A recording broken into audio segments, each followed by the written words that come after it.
Anda yang sebaya saya atau mungkin sedikit lebih sepuh tentu ingat BlackBerry ya. Apalagi dengan BBM-nya alias BlackBerry Messenger yang fenomenal pada saat itu. Di zamannya BBM adalah teknologi tercanggih karena kita bisa chattingan tanpa khawatir pulsa HP tersedot. Keamanannya pun juga terjamin. Namun, kini hampir semua orang tidak lagi pernah mendengar merek populer itu. Tahun lalu bahkan BlackBerry resmi berhenti beroperasi. BlackBerry terkubur di gilas iPhone dan Android phones. Tapi apa iya benar kalau BlackBerry sudah mati? Ternyata enggak. Dalam beberapa tahun ini BlackBerry bangkit dari kuburnya dan bertransformasi menjadi salah satu penyedia jasa keamanan cyber yang ternama di dunia. Gimana tuh ceritanya? Dan kok bisa ya? Yuk kita cari tahu.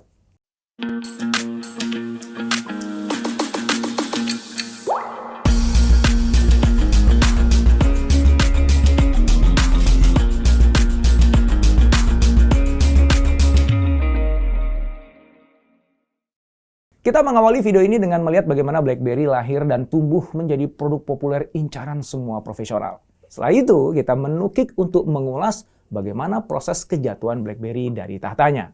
Kemudian, kita eksplorasi kebangkitan kembali BlackBerry di dunia cyber security yang fenomenal. Terakhir, kita kaji 3 pelajaran penting yang bisa kita ambil untuk membuat perusahaan kita mampu bertahan dan terus bertumbuh.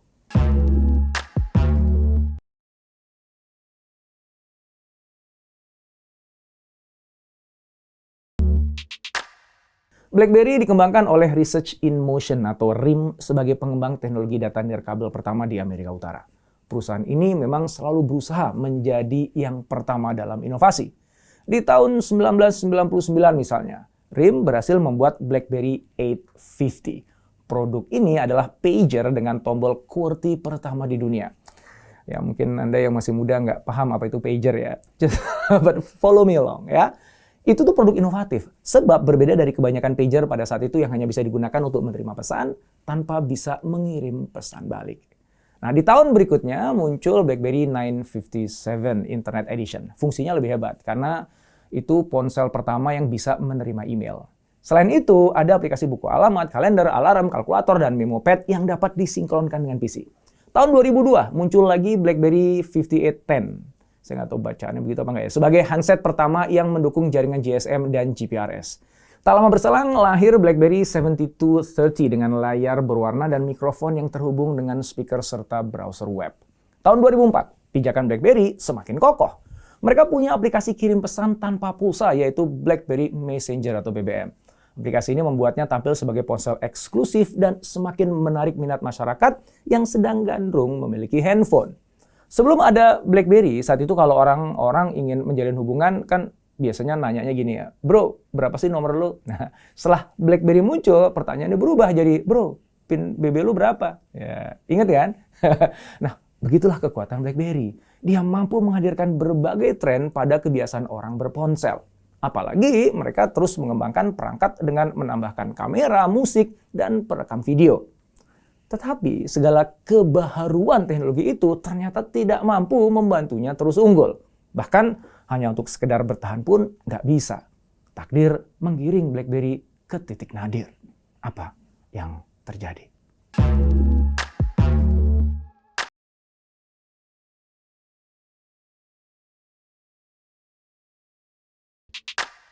Pada masa jayanya, mungkin tidak ada yang pernah berpikir BlackBerry akan tenggelam dengan mudahnya. Tapi dia memang tidak bisa bertahan dengan kemajuan teknologi handphone yang ironinya justru dipicu oleh dirinya sendiri. Kehadiran iPhone dan Android perlahan namun pasti menurunkan popularitas BlackBerry. Apalagi kemudian marak aplikasi-aplikasi eksternal berbasis internet yang memberikan fitur chatting seperti WhatsApp dan juga Line. Tidak hanya itu penyebab tergelincirnya BlackBerry. RIM melahirkan BlackBerry seri Curve, Pearl, hingga Bold untuk segmen konsumen menengah ke atas. Dengan operating system buatannya sendiri. Ponsel itu jadi terkesan prestisius. Apalagi harganya nggak murah. Padahal pada seri tertentu banyak keluhan pemakai yang belum diatasi seperti kurang kompatibel, sering hang, dan panas serta spesifikasi yang monoton. Dalam kondisi seperti itulah muncul smartphone berbasis Android dan iPhone yang mengubah perspektif masyarakat. Harganya lebih murah Dan karena itulah kemudian orang-orang jadi berpaling dari BlackBerry. Dapat dikatakan BlackBerry gagal beradaptasi dengan pertumbuhan inovasi smartphone. Ketika para pesaing condong ke arah layar sentuh, mereka kekeh menggunakan keyboard QWERTY. Mereka juga gagal dengan fitur seperti kamera karena spesifikasi dan ketajaman kameranya tidak berkembang dengan baik. Segmen BlackBerry sejak awal adalah konsumen korporasi. Mereka menggunakannya terutama untuk kebutuhan bekerja. Itulah celah yang kemudian dilihat pesaing dan mendorong mereka melirik konsumen lain yang membutuhkan handphone sekaligus untuk hiburan. Apalagi media sosial semakin berkembang. Orang-orang bernafsu posting-postingan di medsos sehingga mereka memilih ponsel yang bisa memenuhi kebutuhan itu. Kebutuhan yang tidak bisa dipenuhi oleh perangkat BlackBerry. Celah lain yang dimanfaatkan pesaing adalah operating system BlackBerry yang tidak memudahkan penggunanya. BlackBerry seperti memaksa pengguna memakai toko aplikasi BlackBerry yang dianggap tidak user-friendly. Sedangkan operating system lain seperti iOS atau Android menyediakan segala jenis aplikasi yang bisa diunduh oleh penggunanya di store-nya mereka. Nah, maka wajar saja ketika tahun 2012 pangsa pasar BlackBerry di Amerika Serikat hanya tersisa 7,3% saja. Sementara Google dan Apple masing-masing mengklaim 53,7% dan 35%. Akibatnya, saham BlackBerry anjlok. Seperti pada kuartal pertama tahun 2014 yang turun hingga 30%. Sadar dengan situasi yang tidak menguntungkan, mereka akhirnya mengembangkan sistem operasi BlackBerry 10 yang berbasis QNX. Setelah beberapa kali ditunda, di tahun 2013, seri itu akhirnya diluncurkan. Sayangnya, pasar tetap kurang merespon. Penyebab lain dari kemunduran BlackBerry adalah para pemimpinnya. Thorsten Heinz diangkat menjadi CEO menggantikan Lazaridis dan Balsillie yang dinilai gagal membendung pesaing. Sayangnya, Heinz menilai BlackBerry sudah cukup berinovasi. Padahal banyak orang menilai titik lemahnya BlackBerry justru inovasinya. Heinz pun akhirnya resign dan digantikan John Chen. Sesaat kemudian Chen berjanji, dalam 5 tahun saya bisa melihat BlackBerry sebagai pemimpin absolut dalam komputasi mobile. Itulah tujuan kami. Menarik ya. Apa sih yang ada dalam pikirannya? Terus apa ya yang dia lakukan?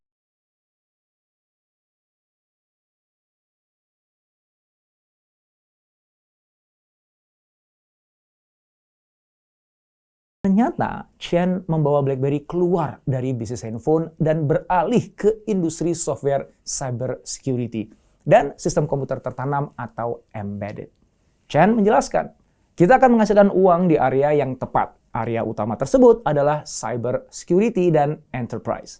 Kita sangat baik di cyber security. Enterprise untuk industri beregulasi seperti bank dan pemerintahan serta dinas kesehatan. Langkah ini ternyata terbukti mampu menghasilkan pendapatan dan pertumbuhan besar bagi BlackBerry. BlackBerry juga dikabarkan bekerjasama dengan Baidu untuk mengembangkan mobil otonomus atau mobil tanpa supir. Teknologinya menggunakan platform BlackBerry QNX. Bulan Januari tahun lalu, BlackBerry juga mengumumkan Jarvis, sebuah software cybersecurity berbasis cloud yang dapat memindai kode mobil terhadap kerentanan. Beralihnya fokus BlackBerry ke cybersecurity tentu ada alasannya. Mereka berpijak pada hasil survei yang baru saja dilakukan. Hasil survei itu menyatakan bahwa 80% pelanggan di Amerika Serikat, Inggris, dan Kanada tidak percaya atau mungkin tidak yakin bahwa perangkat internet connected yang mereka gunakan saat ini dapat mengamankan data dan privasi mereka. Responden juga mengakui bahwa mereka lebih memilih produk atau berbisnis dengan perusahaan yang memiliki reputasi baik dalam hal keamanan data dan privasi. Tingginya serangan cyber dewasa ini memang telah menghantui para pengguna. Laporan State of Cybersecurity Resilience 2021 Accenture mengungkapkan bahwa pada tahun 2021 serangan cyber terhadap perusahaan-perusahaan terjadi 31% lebih banyak dibandingkan tahun sebelumnya. Jadi mereka rata-rata mengalami 270 kali serangan cyber. Pada tahun yang sama, Deloitte juga melakukan survei untuk melihat tantangan terbesar bagi CISO dan CIO. Ternyata lebih dari 40% responden menjawab bahwa transformasi dan TI hybrid adalah bagian tersulit dari manajemen keamanan cyber. Nah, Indonesia juga nggak luput dari sasaran serangan cyber tentu saja. Badan Cyber dan Sandi Negara BSSN menyebut pada tahun 2022 lebih dari 700 juta serangan cyber terjadi di Indonesia. Serangan itu didominasi ransomware atau malware dengan modus meminta tebusan. Masifnya serangan cyber tentu menjadi peluang besar bagi BlackBerry sebagai pendatang baru dalam sektor cyber security. Apalagi valuasi pasar keamanan cyber terus bertumbuh. Pada tahun 2020, valuasi keamanan cyber mencapai 176,5 miliar US dollar. Lalu diperkirakan nilainya akan tumbuh menjadi 403 miliar US dollar pada tahun 2027. Kenapa ya bisa naik seperti itu? Ya, karena dunia semakin bergantung pada teknologi dan aset digital. Maka kebutuhan untuk melindungi platform komputasi dan data jadi semakin penting. Di Indonesia, BlackBerry sudah menjalin kerjasama proteksi dan keamanan cyber dengan beberapa perusahaan provider telekomunikasi. Yang terbaru adalah kerjasama mereka dengan PT Saka Energy untuk memproteksi ekosistem digitalnya dengan menggunakan BlackBerry Unified Endpoint Manager.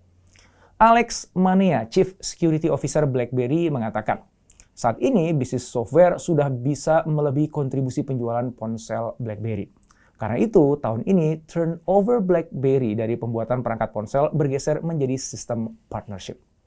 Menurut Alex pula, perusahaannya memang menargetkan beberapa segmen industri yang rentan terhadap serangan cyber, termasuk sektor pemerintahan. Oleh karena itu, potensi bisnis yang ada pada pasar tersebut akan jauh lebih besar. Sebab kebutuhan untuk proteksi digital saat ini juga semakin besar. Alex meneruskan, realitasnya dari bisnis software security itu revenue-nya memang lebih kecil, tapi marginnya jauh lebih tinggi. Kami terus mengalami peningkatan margin di segmen software security. Mereka kemudian mengakuisisi Cylance, yang tak lain adalah pemimpin industri artificial intelligence dan machine learning untuk keamanan cyber. BlackBerry kini telah sepenuhnya menjelma menjadi penyedia layanan teknologi otomotif dan keamanan cyber. Software otomotif yang mereka buat antara lain fitur sistem bantuan pengemudi, infotainment, dan fitur mobil terkoneksi. Mitra mereka di otomotif antara lain General Motors, Mercedes-Benz, dan Toyota. Langkah baru ini mampu mengantarkan BlackBerry meraup pendapatan sebesar 168 juta US dollar atau setara 2,491 triliun rupiah pada bulan Mei 2022 lalu. Jumlah itu melebihi rata-rata perkiraan analis yang hanya memperkirakan 160,7 juta US dollar atau setara 2,383 triliun rupiah. Langkah BlackBerry bertransformasi telah membuahkan hasil. Keberhasilan mereka setidaknya terlihat dari perubahan proporsi pendapatan perusahaan. Pada tahun 2011, sebagian besar pendapatan BlackBerry masih didominasi segmen penjualan perangkat ponsel yaitu 81%. Tetapi di tahun 2016, pendapatan dari segmen penjualan ponsel menurun dan tinggal menjadi 41%. Lalu di tahun 2021, pendapatan BlackBerry mulai didominasi pendapatan dari sektor penyedia software sebesar 70% dan 30% sisanya dari bisnis lisensi. Dengan begitu, prospek masa depan BlackBerry sangat menjanjikan. Potensi pertumbuhan mereka ada di dalam pasar perangkat lunak keamanan dan kemitraan. Dengan dukungan tim manajemen yang kuat, maka BlackBerry siap untuk mempertahankan pertumbuhan bisnisnya yang juga kuat. BlackBerry ingin menjadi market leader dalam bisnis komunikasi seluler yang aman, komunikasi krisis, dan perangkat lunak yang tersemat. Jadi, hikmah apa nih yang dapat kita petik dari perjalanan bisnis BlackBerry?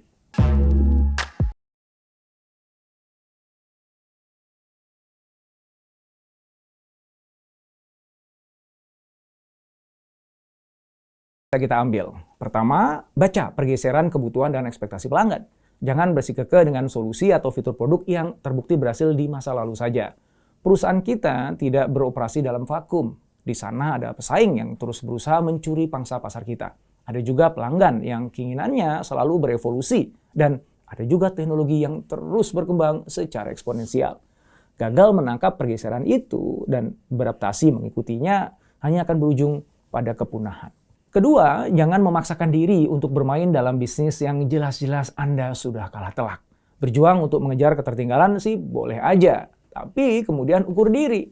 Jika harga yang harus dibayar untuk mengejarnya sudah terlalu mahal dan belum tentu juga bisa, ya sebaiknya ngaku kalah aja dan lakukan pivot alias berputar arah. Pindahlah ke bisnis masa depan yang bisa Anda menangkan. Masuknya BlackBerry ke dalam bisnis keamanan cyber, menurut saya itu keputusan yang jitu. Ketiga, ketika memutuskan arah transformasi bisnis, bertumpulah pada kekuatan perusahaan Anda. Transformasi itu sulit dan juga berisiko. Jika Anda tidak berpijak pada pondasi yang kuat, maka akan mudah untuk tumbang di tengah jalan. BlackBerry sadar bahwa ia punya dua kekuatan yang jadi ciri khasnya saat ia masih jaya menjadi market leader di teknologi komunikasi bergerak. Kedua itu adalah keamanan data dan penguasaan pasar korporat. Kedua kekuatan itulah yang jadi pondasi sekaligus arah bisnis BlackBerry saat ini. Itulah ketiga pelajaran penting yang semoga bisa menjadi inspirasi untuk membawa perusahaan Anda semakin bertumbuh di masa depan.